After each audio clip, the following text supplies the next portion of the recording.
arega reba nko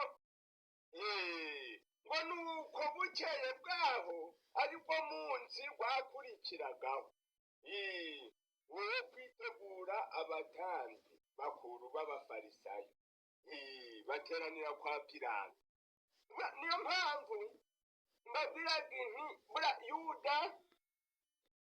Yesu ashimwe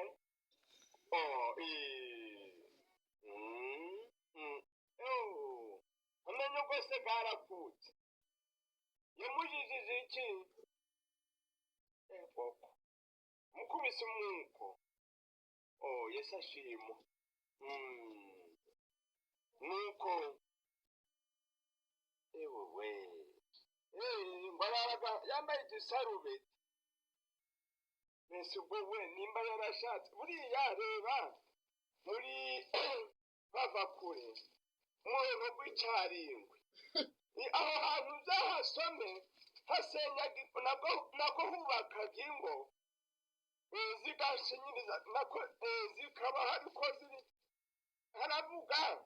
nk'ubuku